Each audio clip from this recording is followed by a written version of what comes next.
किसी गांव में एक किसान रहता था। उसके दो बेटे और एक बेटी थी, मोहन, मदन और श्यामा। तीनों हर रोज गांव के बाहर स्थित स्कूल में पढ़ने जाते थे। किसान अपने तीनों बच्चों को बहुत प्यार करता था। उसका सपना था कि उसके तीनों बच्चे पढ़ लिख कर अच्छे और बड़े आदमी बने। तीनों बच्चों को नारियल के लड्डू बहुत पसंद थे, इसलिए माँ ने घर पर ही नारियल के स्वादिष्ट लड्डू बनाकर रख दिए थे और रोज स्कूल जाते समय उन्हें एक एक लड्डू दिया करती थी। चोरी का फल। माँ ने तीनों बच्चों को समझाया था कि उन्हें हर रोज सिर्फ एक ही लड्डू मिलेंगे। एक से ज्यादा लड्डू रोज खाना सेहत के लिए हानिकारक हो सकता है।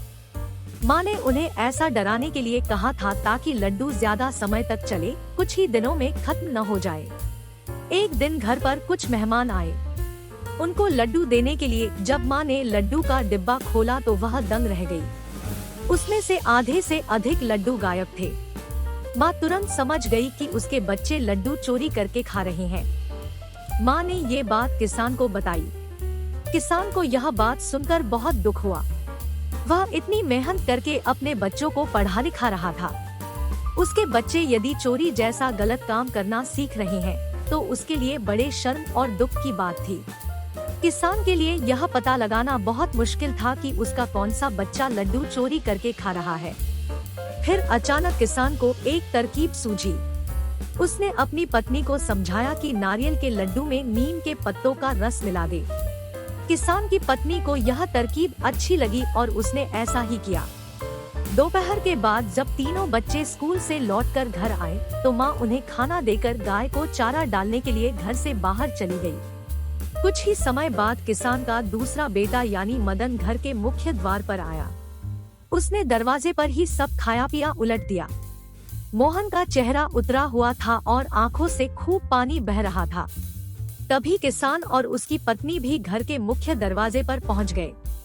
वे दोनों समझ गए कि उनका दूसरा बेटा मोहन ही लड्डू चोरी करके खा रहा था।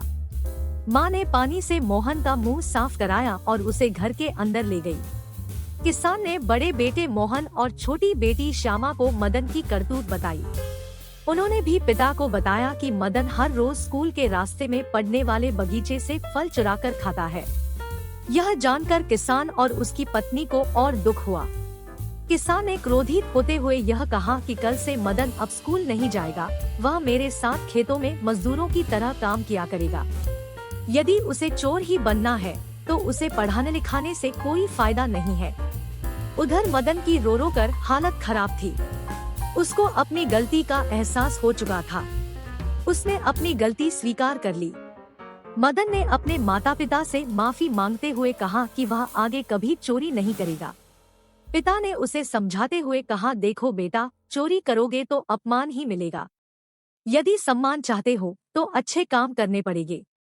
अब तुम्हें खुद फैसला करना है कि तुम्हें अपमान चाहिए या सम्मान। मदन ने निश्चय किया कि वह अब ऐसा कोई काम नहीं करेगा जिससे उसके माता पिता को दुख हो या उसे अपमान मिले। उसकी प्रार्थना पर किसान ने उसे क्षमा कर दिया। इसके बाद उसने कभी चोरी नहीं की। सीख। चोरी करना बहुत बुरा काम है। इससे व्यक्ति को हमेशा अपमानित होना पड़ता है। चोरी कभी न करे।